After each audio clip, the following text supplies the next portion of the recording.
Hello friends, in previous lecture we have studied concept of torque. What's the meaning of torque, what's the definition of torque, what's the formula of torque. And in this one we will discuss rotational motion. Further we will discuss equilibrium analysis of Newton's laws of rotation. Like translational motion, there is also statics and dynamics of rotational motion. First, second and third law of motion. In rotational motion we will discuss according to Newton's law of rotation. Equilibrium analysis of Newton's law of rotation means, in this case we will discuss about rotational equilibrium. Firstly, you know about equilibrium. What's the meaning of equilibrium? In previous chapters we meant equilibrium means translational equilibrium, means net force acting on the body must be zero. If there is a body and some forces are acting on the body, in that case the vector sum of forces must be zero. Suppose these are forces acting on the bodies and vector sum of these forces is zero. Means F1 plus F2 plus F3 and so on in vector form is zero. This indicates only translational equilibrium. If this one is zero, we mean that body is in translational equilibrium. Translational equilibrium.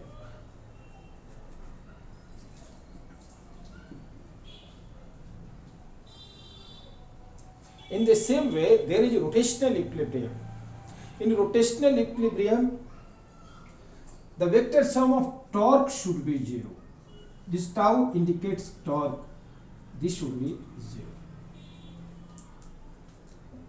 If there are some forces acting on the body and they may produce torque about given axis, then if sum of torque about given axis is zero, we will say that body is in rotational equilibrium. Rotational equilibrium. This is condition for translational equilibrium and this is condition for rotational equilibrium in the same way. Okay, we will discuss today rotational equilibrium. Means body would be in equilibrium and in that one we will find some value of force, position of force and so on. After that we will study about rotation with acceleration about fixed axis, and then we will study about rotational motion in which axis will be translated. We will divide in three parts this concept of torque. So firstly we are studying the rotational equilibrium in this case. Now we have studied that for rotational equilibrium the sum of torque acting on the body must be zero. Know one thing, body might be in translational equilibrium but not in rotational equilibrium. Means sum of forces, vector sum of forces on the given body is zero, but it is possible that sum of torque of those forces is not zero. It's possible. It may be or may not be, but it's also possible. Means translational equilibrium exists but rotational equilibrium does not. It's possible when sigma f is zero but sigma tau is not zero. It's also possible when sum of torque is zero but sum of force is not zero. Means body is in rotational equilibrium because torque is zero, but body would not be in translational equilibrium when force, sum of force is not zero. Here torque and force means External forces acting on the body should be 0. Here torque means torque of external forces. Why? Because sum of internal force for every type of system will be always 0. Sum of internal force will be always 0 for given system, not a particular body object.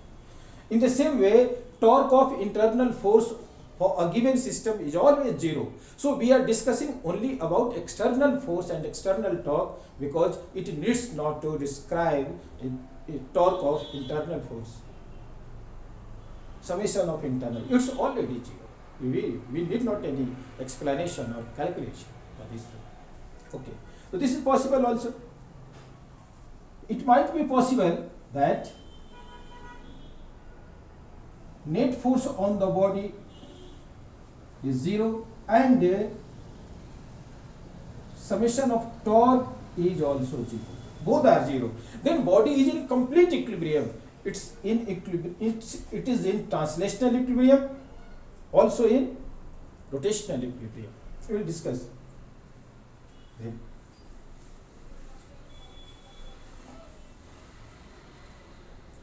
But no one thing. Suppose we have a particular axis system in which that is a body or systems or particle, whatever is that way, and that is at displacement or position vector r1, and force acting on this body is F1.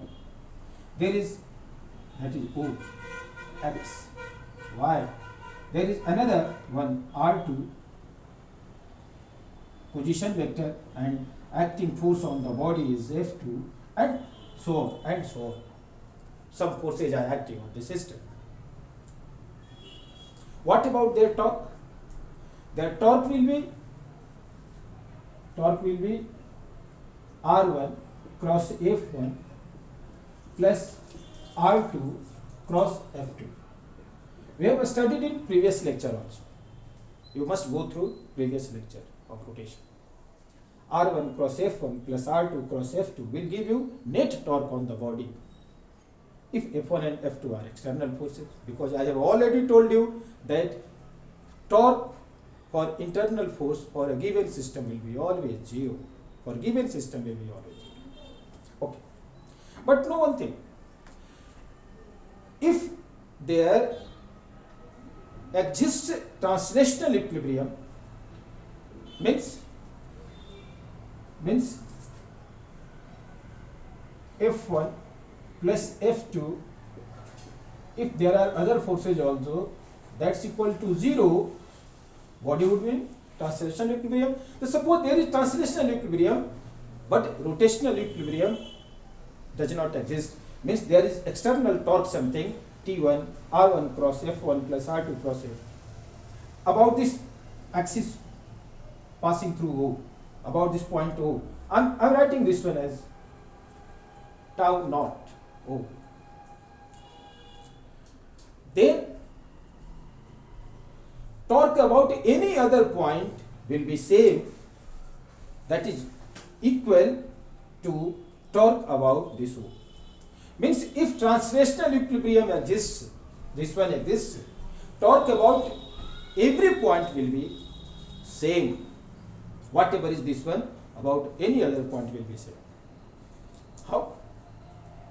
Suppose this is point O and this is. I am taking another point O prime. O prime. There is also axis system. I am taking X prime, Y prime, O prime. And this displacement of O prime with respect to O is, I am taking R naught. Here displacement is position vector of O prime with respect to O. That is R naught. What's R naught? It is position vector of O prime with respect to original axis system O. Then what about position vector of this F1 in this new axis system?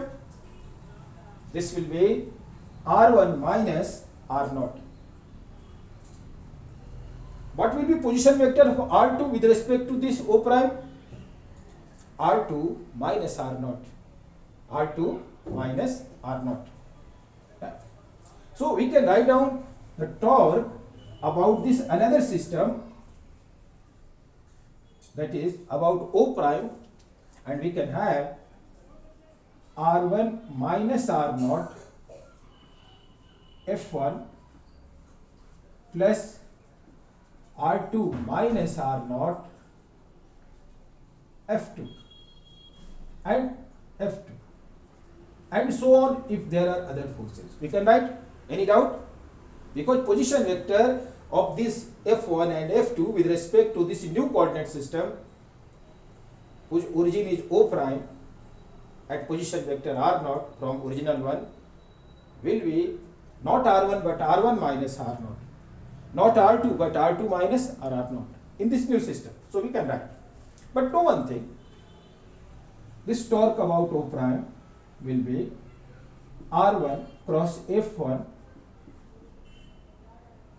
plus R2 cross F2. We can take this minus of R0 cross F1 minus R0 cross F2 and so on. We can distribute this F1 with R1 and R0 both. We can distribute this F2 with R2 and R0 both, and we can write in this way. But no one thinks this 2 O prime will be R1 cross F1 plus R2 cross F2. What about this one? This one is this one. This is same now. So this can be written down as TO, torque about O. And this one is minus of R0 cross F1 plus F2. If there are other forces, we can write instead. We can take R0 common here and write in this way. But we are describing for this system, means body is in translational equilibrium. Then value of this F1 plus F2, vector sum of F1 and F2 and other forces, if they exist, will be 0. So if this one is 0, this entire system will be 0. This one. And now we have proved that the torque about this new coordinate system O prime, means about this O prime, will be equal to torque about O. So we have concluded that if there is translational equilibrium, then the torque about any point will be same. Torque about any point for given system will be same. Means that's equal to O prime, that's also equal to O. Okay, we have concluded this one. Now we are going to take some example of translational equilibrium and rotational equilibrium both.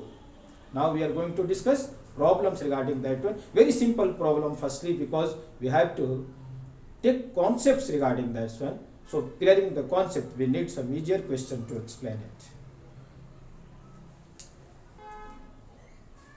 Okay. We are taking one of the example of translational cum rotational equilibrium. Means both type of equilibria exist. Suppose we are taking here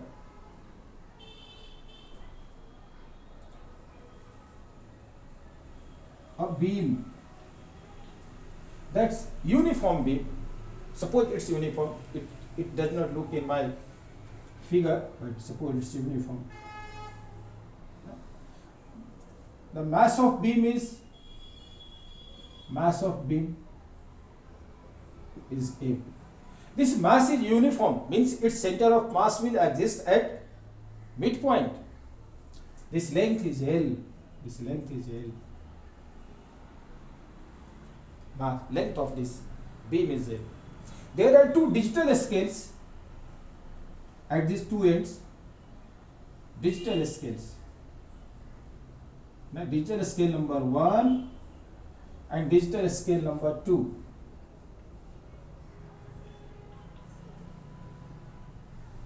These are scales. Now, at this L by 4 distance,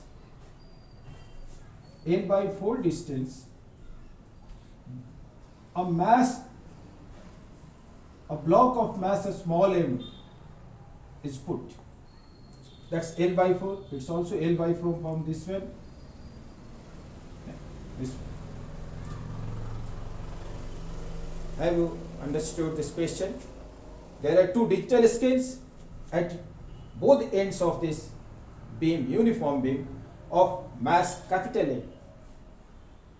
This mass is uniformly distributed in this beam, means midpoint, center of mass exists at this midpoint. A block of mass small m is put at L by 4 distance from this left, means also at L by 4 distance from this center of mass. At center of mass, the weight of the body mg, weight of the beam capital Mg exists. No? We have to find out the reading of the two digital scales. This beam is put here in rest, means this beam with this block is neither rotating nor translating. It is not translating, that's in rest, that's in complete rest. That's also not rotating. So net force, sum of forces on this body will be 0. That is the condition of translational equilibrium. In the same way, the net torque on this body will be 0. About any axis may be 0. Okay. We want to find out reading of these two digital scales. Means here normal reaction. I am taking N1 and N2. This N1 and N2 will be reading of these two scales, because this type of a scale reads a normal reaction at that point. So we need here normal reactions on these two digital scales. Okay. For first case, F equals to 0, we are taking here. How many forces are here? N1, N2, capital Mg, and this is small mg. This capital Mg and small mg both will be acting downward. N1 and N2 will be acting upward. So N1 plus N2 minus of small mg minus of capital Mg is taken 0. For upward direction, I have taken positive, and for downward direction, I have taken negative. These two forces, a small mg and capital Mg, are acting downward. That's why I have taken negative sign, and N1, N2 normal direction will be upward, so I am taking positive. This will be 0. This is one of the equation. And for torque we can write. Now, for torque we can choose any axis, because I have already studied that if F is 0, net force is 0, torque about any point will be same. Same means here 0, but if it is not 0, that will be same for any value. So we should use the point for taking axis at which many unknown forces are acting. Why? Because you will save your time and work for calculating torque about those forces. If axis exists at the acting point of this force, their torque will be 0. So we need not to calculate it. So for making solution easier, we should choose our coordinate system at the point where unknown forces are acting. Actually, there are not so many forces. Here N1 and N2 are unknown for us. We have to calculate them. So we can choose a axis system here also, here also. We can choose anywhere.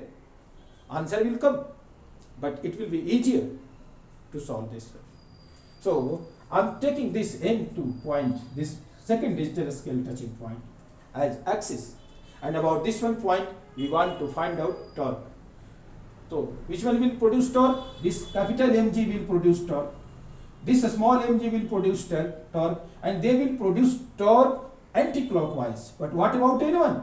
This will produce clockwise. Why? If this is beam and you are applying this force N1, it will try to rotate anti-clockwise. But this will try to rotate clockwise if axis is here. But the net torque will be 0. I am taking anti-clockwise positive and clockwise negative torque. You can take any choice. any positive, but a positive should be negative. So I can write down is m1, small m1g, this L by 4 plus L by 2, 3L by 4. Now, moment arm will be 3L by 4 plus m1g plus capital Mg. This will be at L by 2 distance from here. This capital Mg is acting at L by 2 from here into L by 2 distance. Sin theta is already 90 degree for this position, so I need not to write down Rf sin theta. Sin theta is 1 for 90 degree. And this one minus of N1 L. Its position, its moment arm is L, and that must be 0. We have two unknown quantities, N1 and N2, and we have two linear equations, this one and the second one. We can solve for N1 and N2 and we can get answer. Means L can be taken outside. This is a small 3 mg by 4 plus capital Mg by 2 equals to N1. L is taken common, is N1. But you know from this equation, N1 plus N2 is a small plus capital Mg. But N1 is this one now. N1 is this one now. What about N2? We can write for N2 here. Here, N2. From this equation, small m plus capital M G minus of N1 minus of N1, small m plus capital M G. What about N1? Where is N1? This one. Minus 3 small mg by 4 minus of capital Mg by 2. This is N2. So after all, we have got small mg and 3 mg by 4. This will be mg by 4, small mg by 4, capital Mg minus mg by 2 plus capital Mg by 2. This is value of N2. We have got value of N1 and N2. That's why means in this one some forces will be unknown. Body will be rotational and translational equilibrium. We can write equation for translation and rotational, and we can get unknown force or position of force. Okay, thank you. We will come for next lecture and just